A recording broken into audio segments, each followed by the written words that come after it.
it's a really small thing to miss, but costs a lot at the end to fix. And you don't see that until everything's done, everything is in place, everything's clean, the furniture is here, and you're like, actually, that doesn't work. And it was just a really expensive mistake to fix. A lot of people think that an interior designer's job is to make something look pretty. And that is the best part of our job, but it's not the most important. The most important is really, truly function. Thank you for coming on to the Cromebloc Construction Podcast. Could you just introduce yourself, let us know what you do, who you are, and then who you work with? Yes, of course. So my name is Haya Shujaa. I am a designer and founder of Loom Studio. I started interior design and started that company because I really found that I enjoyed most the process that takes from the client from just a vision or a design in their head all the way into a complete project. I really was so excited and interested about that process. And I also found that, I don't know what happened throughout the years, but we kind of lost the details in design. You see now that, all homes and renovations are always all white, all basic for Most resale colors. value. Exactly. So I found that, it was always interesting to see old architecture, things that were done in the past that didn't really have a goal of preserving for so long, but just to create an identity and a detail in design. And I found that was missing right now. And that is really why I started the company. Okay, because I have the same issues. Like I walk around and I see everything is the same. There's no like identity anywhere. You go, and when you go back to Europe, for example, like all the architectures looks like it's super nice, super good to be around. Like, did your inspiration also come from like the European background as well? Absolutely. I have always been addicted to traveling. I find a lot of my inspiration from there. Even like in my education, I studied in 3 different universities in 3 different countries. It's always been a great source of my inspiration. Whenever I travel and I come back, there's like little details that you see everywhere. And I love to showcase that in my designs, whether it's just color schemes or tiles, different tiles that come from different places. I find that is one of my biggest inspirations. Yes. Okay. So let's say I'm a client and I have a design I want to do or a project that I'm working on. What's the process? Like, when do I come to you? Why would I come to you? Why would I even need you in the first place? Like, could you explain that to us? So I always say this, that the interior designer is the client's best friend. They're really the person that's going to hold their hand throughout the whole process. So the earlier, the better. Your interior designer should be one of the first people that you contact because they will guide you through the process. They will help you develop the best team that works for you because that's incredibly important. So yeah, the earlier the better. There's so many projects I've been a part of and I've seen that have almost failed because the team didn't work together. And your designer is one of the best people that will help you choose the right people for your team because you're hiring someone for like a full-time job. Basically, they have to work together. So you said the process. What does that mean? What is it? So it starts with an idea. Let's say your clients, you want to buy a house or you want to renovate one or you want to build a company. It starts with, okay, what do I really want? What do I need from that space? Whether it's layout, how many employees are going to be working in here, how many people are going to be living in that house. All of that information that, connects to who you are and what you want out of this project. Then you find your designer or your architect or someone that is going to help you with that. And they really ask you so many questions. They should ask you so many questions about everything, how you go about your life, how many spaces do you need, what kind of workflow is required, whether it's commercial or residential. Okay. After that integration, basically, the designer should understand, okay, what are your needs? What are things that you're not thinking about that are actually going to be really important for you? Then it becomes the layout, the planning. How big should your rooms be? Where should they be? And just the optimal, code to like how many exit doors do you need, all of that important stuff for planning. Then the planning comes to play. You agree on that, find the correct plan for you. And then comes, You mean like layout of the space? Exactly. Okay. Yeah. Because that is really like the biggest, you can choose colors and you can develop things together that looks pretty. But at the end of the day, if your layout does not work for you, then it's a missed opportunity. So pretty much functional. Exactly. It's making sure everything is functional before we hop into color details and then materials and all of that. Exactly, because a lot of people think that an interior designer's job is to make something look pretty. And that is the best part of our job, but it's not the most important. The most important is really truly function. Like I've been into houses before where like that's the simplest thing that could come, for example, where the bathroom was on either in the basement or on the second level, while the living room and the kitchen and everything else was on the first. Something like this could be really like, it's a very simple idea that you might think, how could someone, forget about that or that detail? But it's stuff like this. It's really important that you design in a way that is functional, that is comfortable for the client and for the requirement of the space. Okay, I understand. Because like in your example, like you don't want to go all the way downstairs just to pee, for example. Exactly. Yeah, okay, that makes sense. So that's the overall process, if I understand correctly. Mm-hmm. Let me summarize. Let me know if I'm missing something. But basically, you're telling me that as a general process, I'm a client. I want to have a project in mind. Mm-hmm. First step is to come and see an interior designer because they'll guide us through the process and help us find a team. Mm-hmm. Could you explain to us like what is a team? What do you mean by team? So the interior designer works really closely with contractors, with millwork companies. They source tiles and furniture and all of that. So they work with representatives. And that team, that group of people that are going to be working on one project, it's so important that they are aligned in their vision, in their communication, in the way they work. Because if one thing doesn't align or if something doesn't work well in that team, then that project usually ends up delaying a lot, costing a lot. Like that those are things that clients don't think about, that there's a cost that you might end up paying because your team doesn't fit well together. Mm-hmm.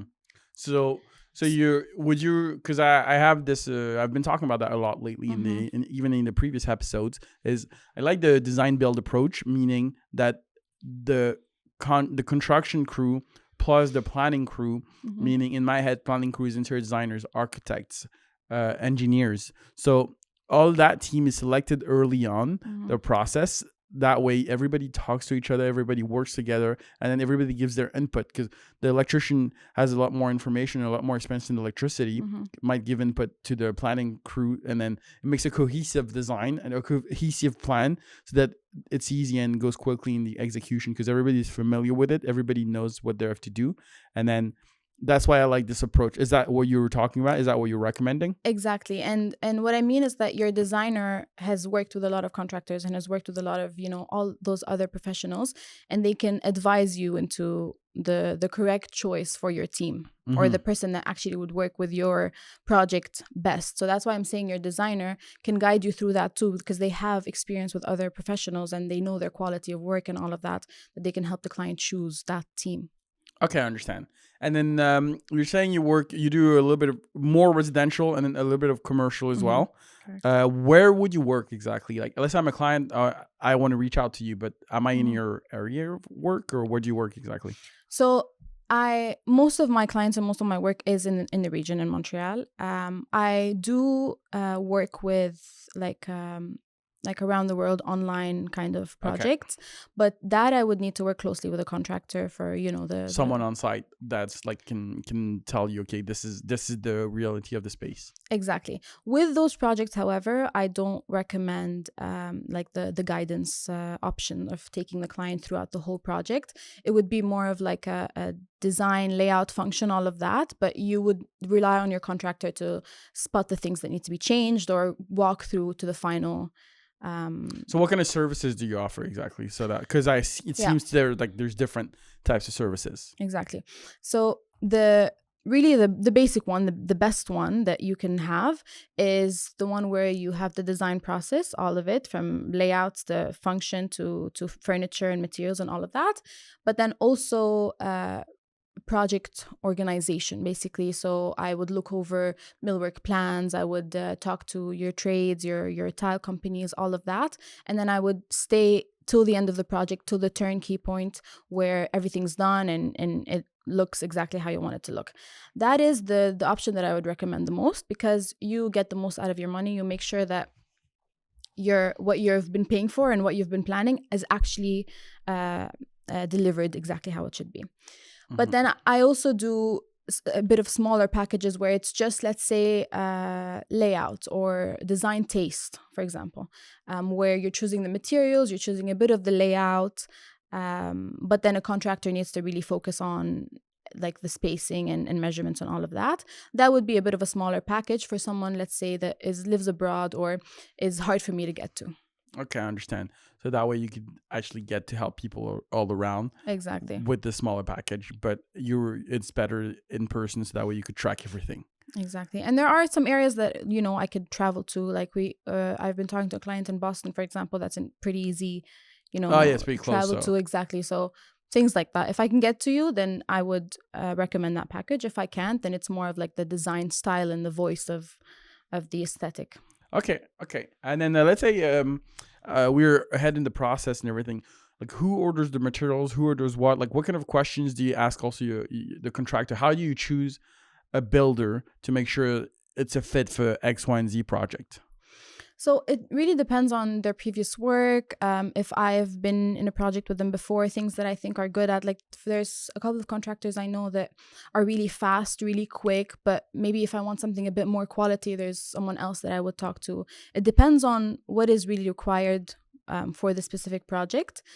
In terms of ordering materials and all of that, we do that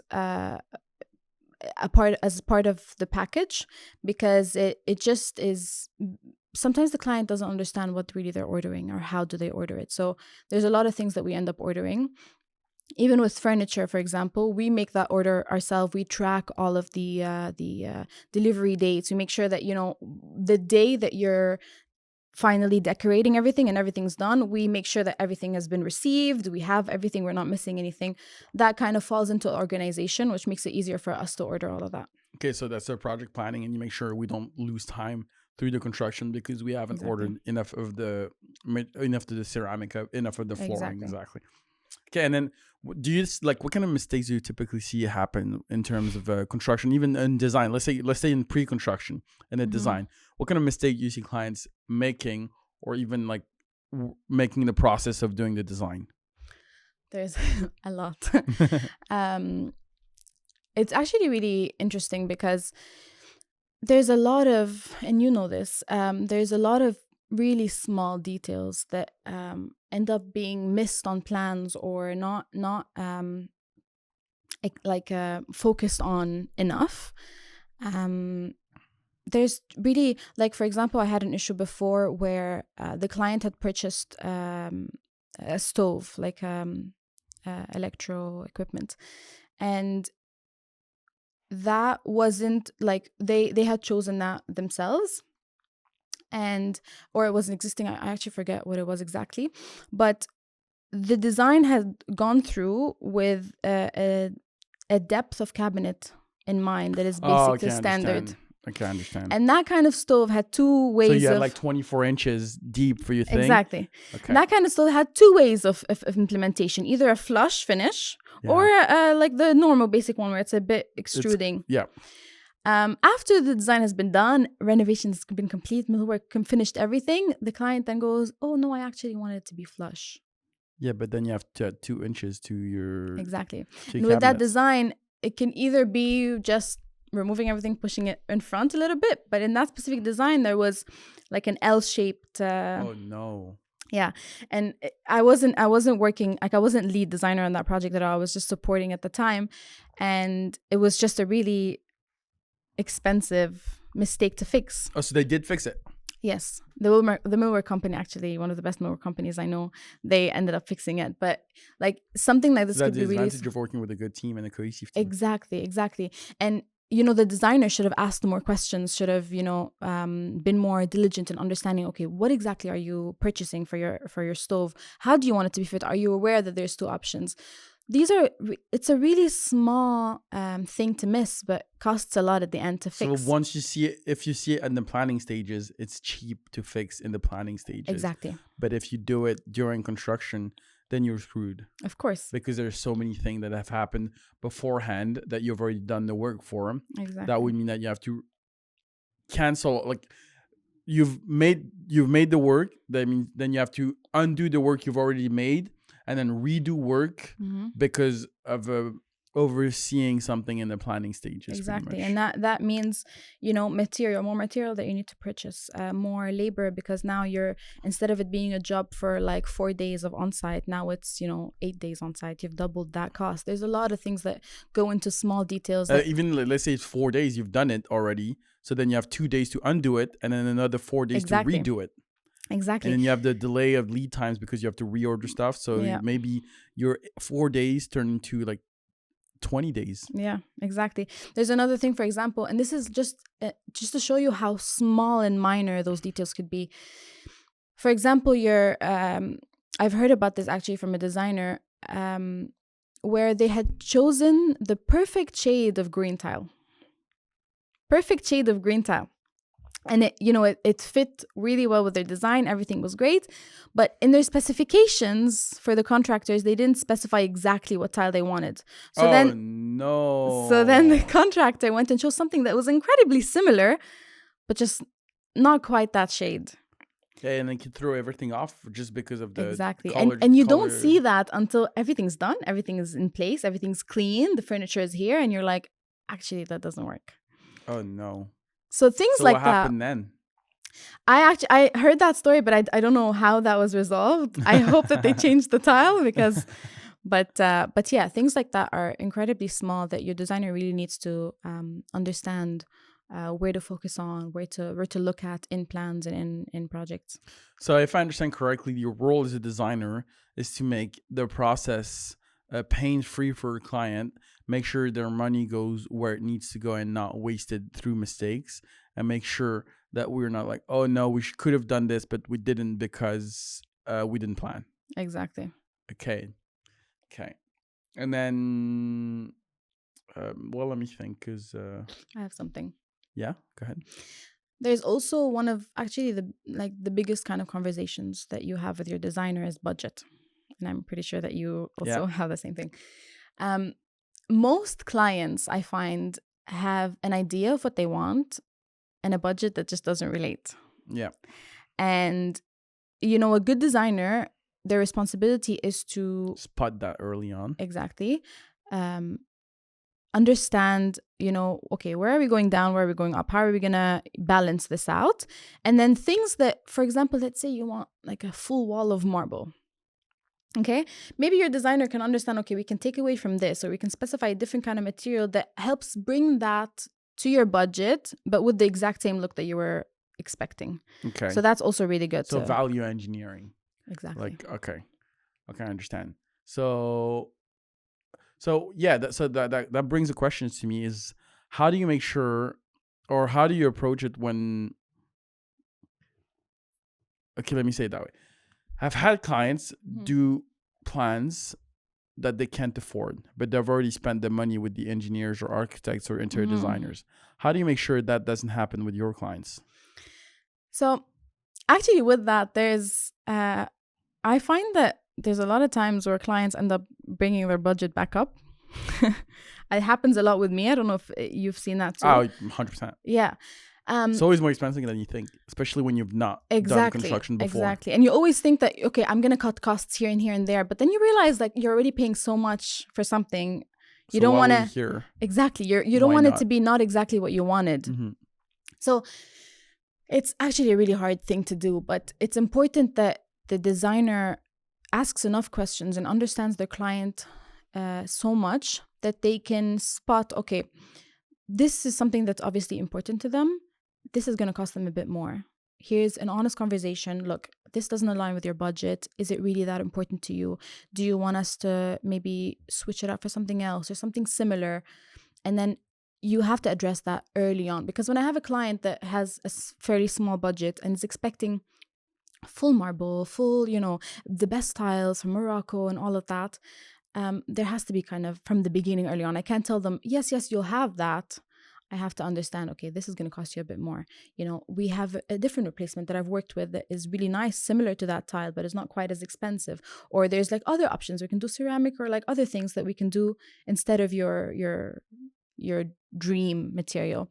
That should be addressed early on.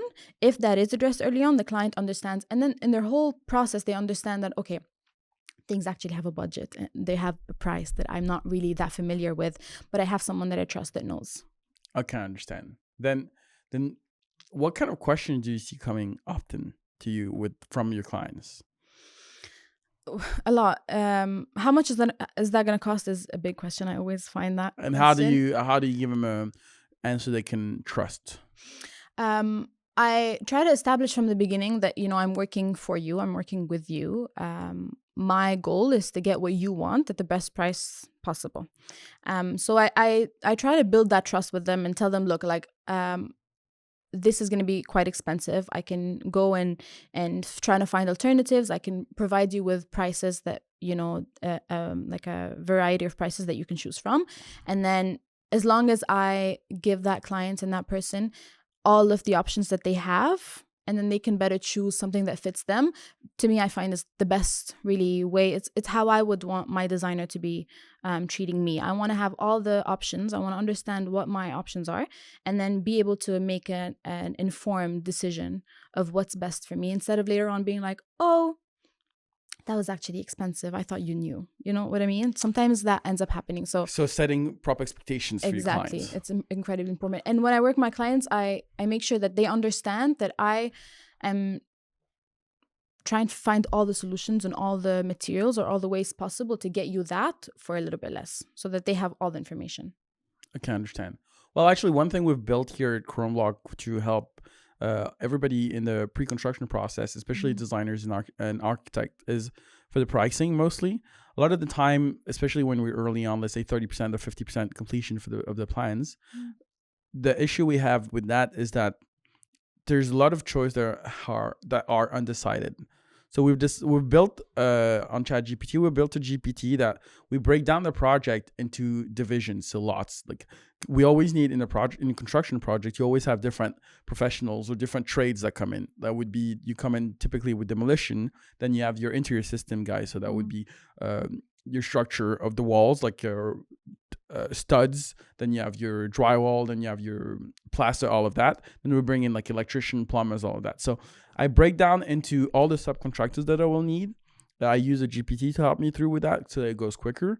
Then once it's broken down, I have the GPT go through, ask me questions per lot. So let's say demolition. What's this like the area of flooring that we need to demolish? What's the area of walls that we need to demolish? What's the linear feet of baseboard that we need to remove? All of that. It asks me all the questions for all the different lots. Then once it's gone through that, I have like my assumptions. Then I have the GPT break it down into tasks.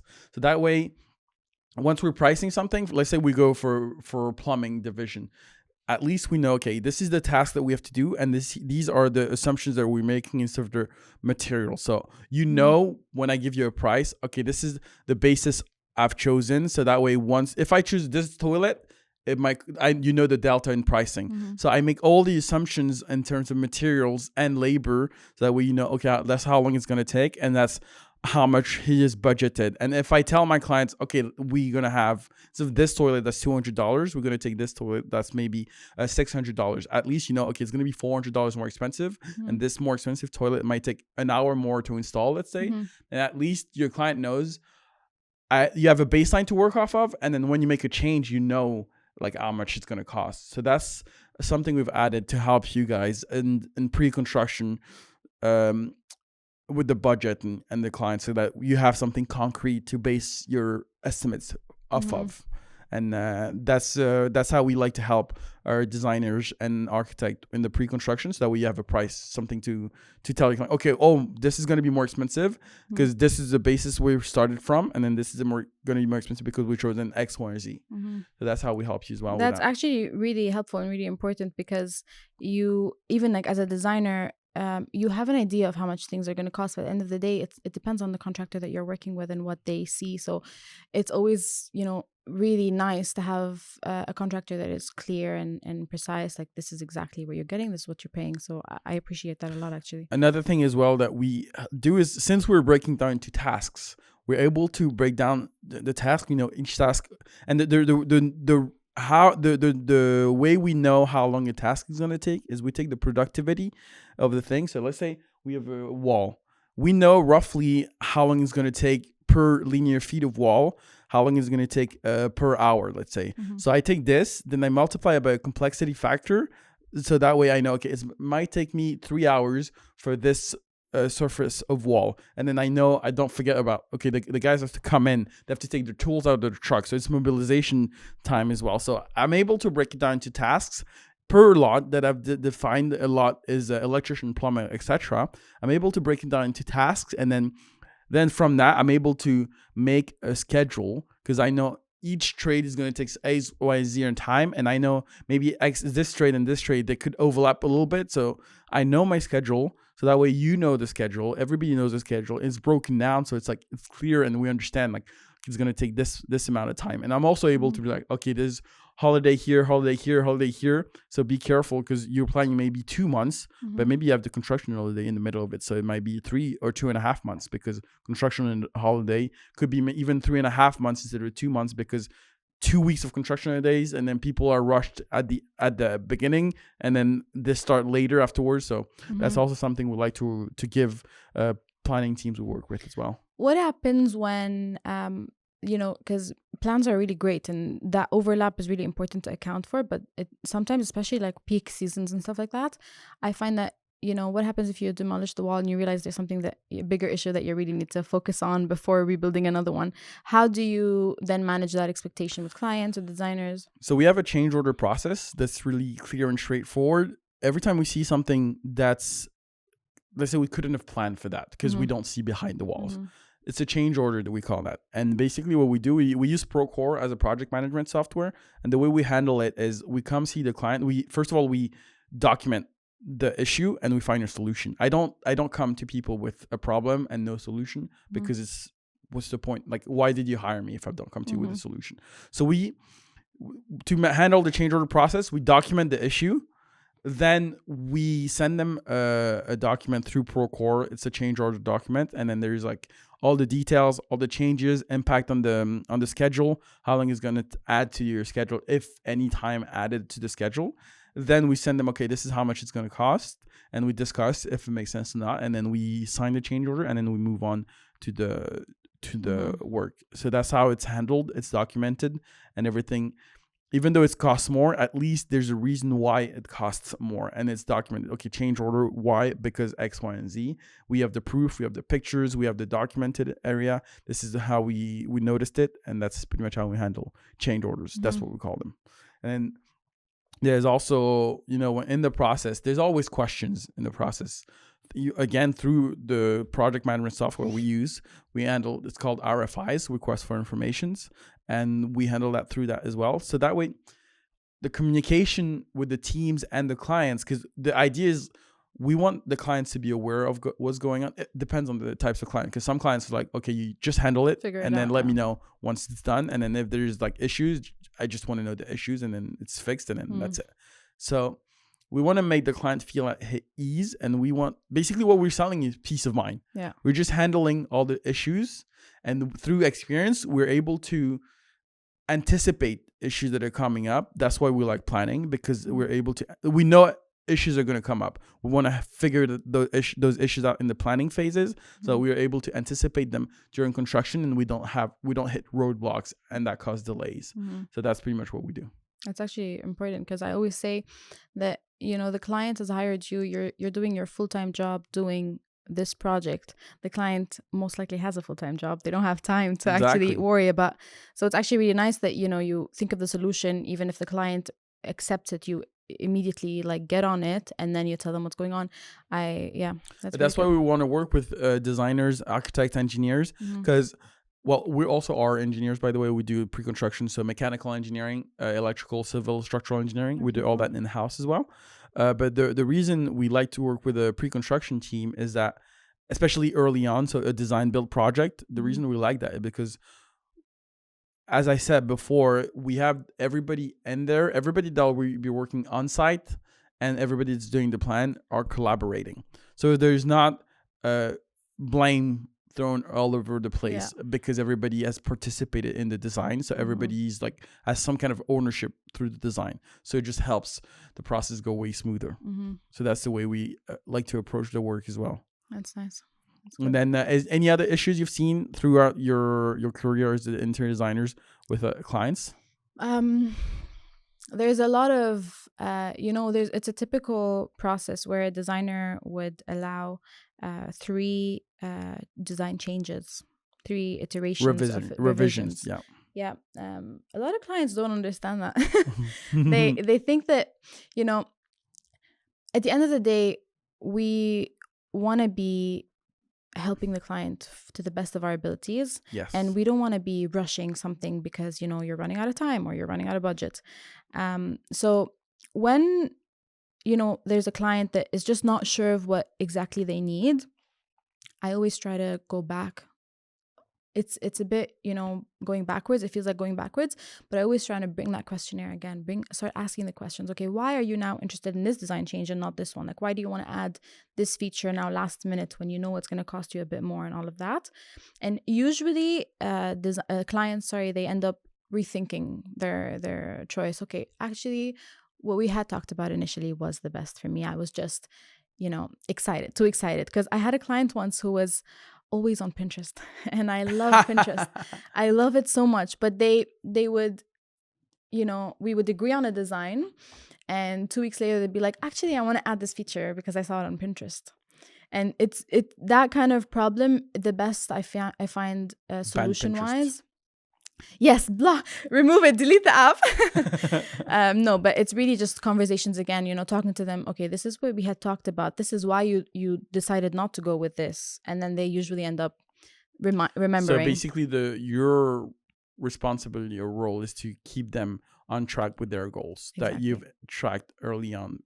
So to keep like everybody on the straight and narrow path. Yeah, because it's hard, when you're investing a lot of money into a house or a project, you always feel like, am I missing something? Do I want to do something else? Okay, now I have the choice. I might not later.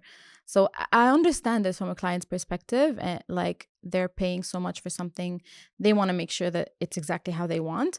But it usually ends up, removing them from the focus and from the road. So it's my job. It's a distraction, basically. Exactly. So hold their hand and make sure that, this is where you're going. Focus. Okay, I understand. Okay, and then let's say we want to conclude. How can people find you? And could you remind us before that, what kind of clients you work with exactly? So I work with mainly residential clients, people who are doing renovations, or whether it's just a kitchen renovation, or all the way to like a new build, a home build. I also work with clients who are opening commercial spaces. So business owners who are growing and finding a new location. Exactly. Law firm, cafeterias, restaurants, all of that. And you can find me right now. I'm on Instagram, loomstudio.ca. Okay. And through email right now, loomstudio.ca@gmail.com. You can email me, explain your project, and we can organize, I can come see your location. We can have that discussion and get going. All right. Awesome. Thank you very much, Haya. Thank you so much. That's good.